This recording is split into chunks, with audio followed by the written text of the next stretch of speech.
The Boy Who Fixed Shoes. In the small town of Marlow, there was a narrow street that always smelled of dust and engine oil. Old men sat outside the barber shop playing checkers. Women bargained for tomatoes at the corner store. And at the end of the lane stood a tiny, faded sign that read, Jonas Repairs Shoes, Belts, and Broken Dreams. Jonas was 16, thin as a broomstick, with hands always covered in glue and polish.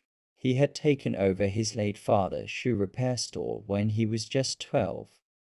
Every day, from sunrise until the street lamps flickered, Jonas worked mending, stitching, buffing while humming a tune his mother used to sing before she passed. He had no dreams of luxury, no fancy phone, no social life. What he had was a quiet dignity, a kindness that made him pause to give free polish to an old woman's shoes or fix a schoolboy's broken sandal for half price. It's all right, he'd always say with a shy smile. You can pay me later. Most never did. But Jonas didn't mind. A kind heart costs nothing, his mother used to say. But one day, it will pay you back in ways money cannot. He believed her, until the day that belief was tested. The rich man's boots. One hot afternoon, while Jonas was repairing a cracked leather boot, a black SUV rolled up beside his stall. Out stepped a man in an expensive suit, his shoes so polished they reflected the sun. The man looked around in distaste, clearly uncomfortable with the noise and smell of the street. Boy, he called sharply, can you fix Italian leather? Jonas smiled politely. Yes, sir. What's wrong with them? The man took off his boots and placed them on the counter like something contaminated. The sole is loose. Fix it quickly.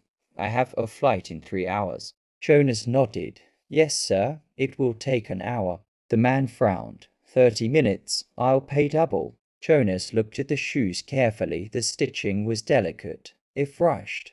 They could tear, but the man's impatience made him nervous. He agreed. As he worked, the man scrolled through his phone, muttering about meetings and deadlines. When Jonas was done, he handed back the boots, polished, sturdy, shining like new. The man slipped them on, tested the fit, and said, Good work. Jonas smiled in relief. That will be 4,000 naira, sir. The man reached into his pocket, pulled out a 500 naira note, and said, That's enough for a street boy. Jonas rose. Sir, I'd the materials. The man waved a dismissive hand. Don't talk too much. Be grateful I even stopped here. He got back into his SUV and drove off, leaving a cloud of dust and a bitter taste in Jonas's mouth. For the first time, Jonas felt anger burn inside him, not because of the money, but because of the disrespect. He looked down at his hands, cracked from work, and wondered if kindness was only for fools. The old woman and the umbrella. A week later, it rained heavily. Most shopkeepers closed early, but Jonas stayed. He covered his little table with plastic sheets and continued working. As thunder rolled, an old woman approached, soaked to the bone. She held a broken umbrella and an old pair of sandals. My son, she said softly, can you fix these for me? Jonas looked at the sandals' torn straps, cracked soles. They weren't worth repairing. Ma'am, he said gently, I think you should buy new ones. I can't, she whispered.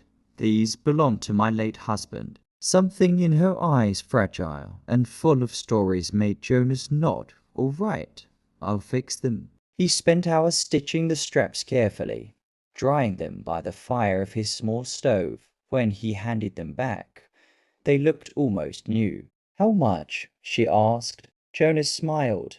Nothing. Just promise me you'll stay warm tonight. The old woman clasped his hands, tears shining in her eyes. May your kindness be remembered in heaven, she said, then walked away, disappearing into the misty rain. Jonas went home that night with wet clothes, an empty stomach, but a strange peace in his heart. The day everything fell apart. Months passed. Business slowed down. A new shoe repair shop opened across the street, larger, modern, with shiny equipment. Most customers drifted away. Jonas tried to keep smiling, but the struggle showed in his eyes. He skipped lunch often, used cheaper materials, and sometimes slept in the store to save money on transport. Then, one night, a storm broke. The wind tore off his roof. Water flooded the floor, and his few tools rusted. By morning, everything was ruined. He sat on the wet floor, staring at the soggy leather and broken shelves. His father's tools, the only thing he had left, were gone. For the first time in years, Jonas wept. He felt abandoned by people, by fate, by the very kindness he had held onto. He thought of closing the store and leaving town to find work as a laborer, but he couldn't bring himself to walk away from the place where his father's laughter still echoed in memory. That evening, he closed the door for what he thought would be the last time. The stranger returns. A month later, a luxury car stopped again in front of the now closed store.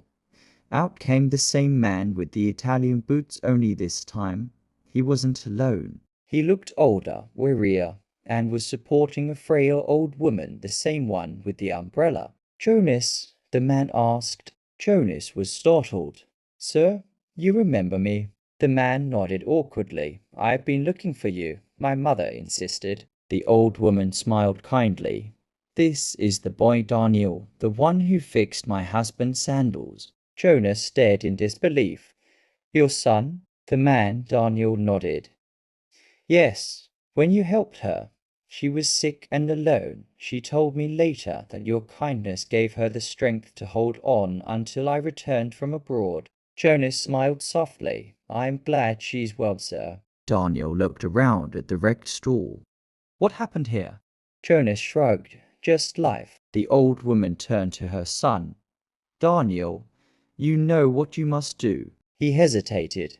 "Mother, She gave him a stern look, the kind only mothers can give.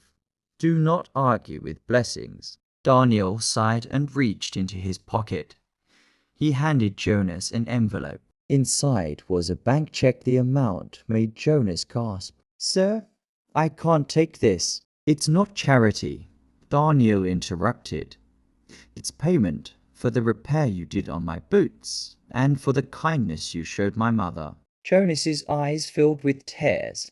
"But this is too much." Daniel smiled faintly. "No, Jonas, it's exactly what a kind heart is worth." A year later, the dusty corner of Marlow looked different. A new sign now read, "Jonas and Sons Craftsmanship with Heart." The shop had glass windows, polished counters, and machines humming softly, yet Jonas still kept one old stool, the one his father used to sit on right by the entrance. He now employed 3 apprentices, street kids, like he once was teaching them how to mend shoes and respect people. One afternoon, a small boy came running to the shop, holding a torn slipper. "Sir, please, can you fix this? I don't have money yet," the boy said nervously. Jonas smiled. "Of course, my boy.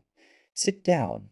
You can pay later." As he stitched the slipper, Daniel's mother's words echoed in his mind. "May your kindness be remembered in heaven." Years later, Jonas became known across the region for his integrity and craftsmanship.